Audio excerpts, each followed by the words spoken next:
What's up, Thrashers, and welcome back once again to the Thrash Maniac 99 YouTube channel, and I am back with yet another album review, and today, shock of shocks, I'm talking about a band I've not listened to until now. I am talking about the latest offering from Course of Fate, Behind the Eclipse. This also came out on January 30th, this time on Rock of Angels Records, which is a subsidiary of Reigning Phoenix Music. And this is the band's third studio full-length overall. I got curious to check this one out because I was just looking up stuff I can review for this weekend that might be a little bit in my wheelhouse, but stuff I'm not super familiar with or knew of. And I saw this band and saw that they were described as progressive metal, and I thought, I've been digging some like underground prog metal one-offs here and there, so how about I check this out? And this is a Norwegian progressive metal band. So some from somewhere that's not really prog oriented. I mean, of course, you got bands like Borknagar and even bands like I think Circus Maximus is from Norway. So you do have some prog in Norway, but it's not nearly as apparent as other subgenres of metal in Norway. Black metal. But anyways, so I was curious to listen to this one, and I will go ahead and say this is up there among some of the best prog metal from a new band I have heard in quite some time. After the intro track Memories, which was synths, acoustics, and haunting atmosphere with spoken word, and it leads perfectly into the title track, which is the longest song of the album at over 10 minutes. So, bold move having your longest song near the beginning of the album. And right out of the gate, like the guitar tone on this album is perfect. It's got this heavy, chunky crunch behind it. And I love how this song starts rather in a doom metal way. Like it's very doomy riffing, and then you get into clean melodies that honestly kind of remind me of Haken a little bit. Like I could almost classify this album as like a Norwegian equivalent to Haken. And then it goes into some like really cool tribal drums, and then it establishes a really nice groove. And I will say the vocals are one of the things that shine on this album. Like I love the vocals on here. Like the guy's got an impressive range, and even some harmonies with I think it's one of the guitarists who does backing vocals, so you get like some cool vocal harmonies here and there. And of course, off time rhythms to really enhance the progressive tendencies of this band and this track.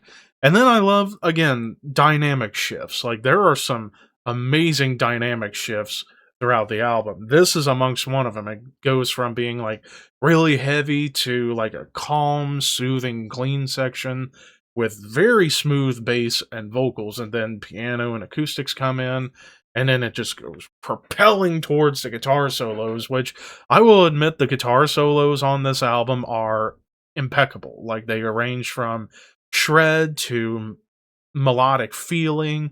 More so melodic feeling is what I get when it comes to the leads on here. And then you get like a sullen, almost doomy break, and then you get like big, gigantic vocals that, I'll be honest, definitely remind me of Borknagar, but also remind me of Jotun a little bit.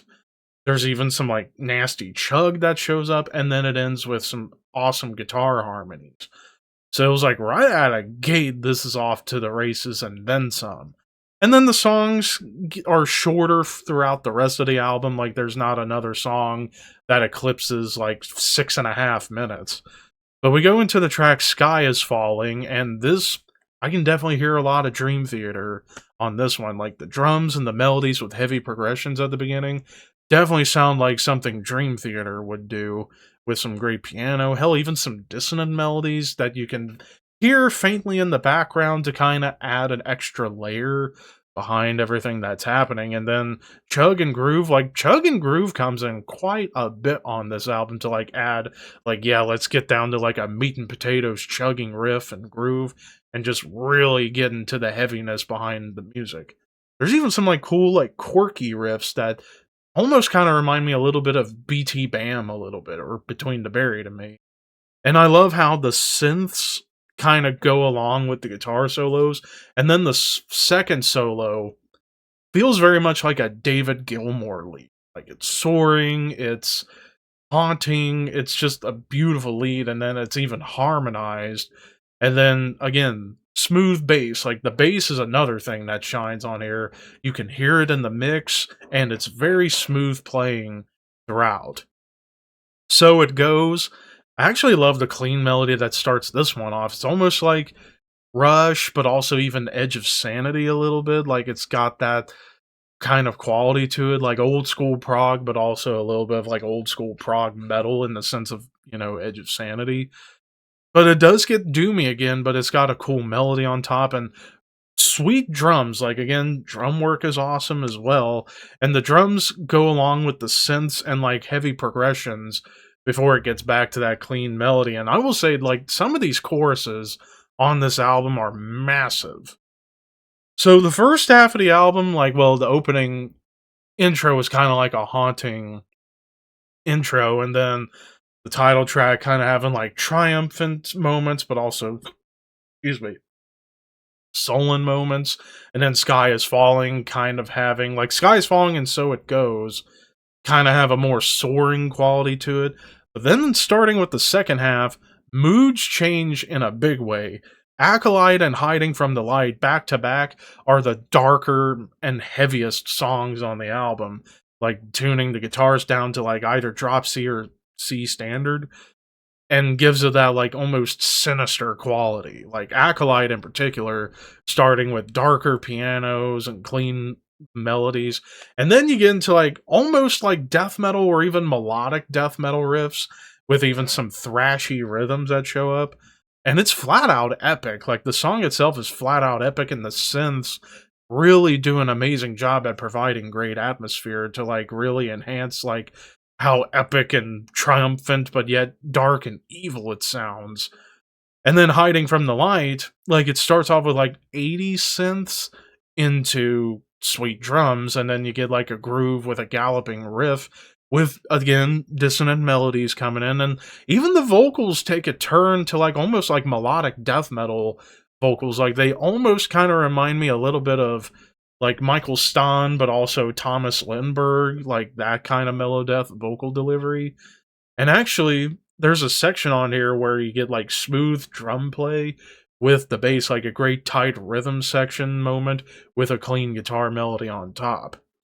And then Don't Close Your Eyes and the closer Neverwhere, you get some more somber moments. Like Don't Close Your Eyes, the most somber track on the album, and there's no electric guitar, it's just all like a big prog rock song, like somber synths, mellotrons, piano, softer vocals, bass, violin, acoustic guitars, great bass melody, and then you get a huge dynamic shift that just comes out of nowhere where everything comes together really, really beautifully. But then the closer, Neverwhere, I'll be honest, I get reminded a lot of Opeth on this track. Like the opening acoustic and clean melodies definitely feel like Opeth.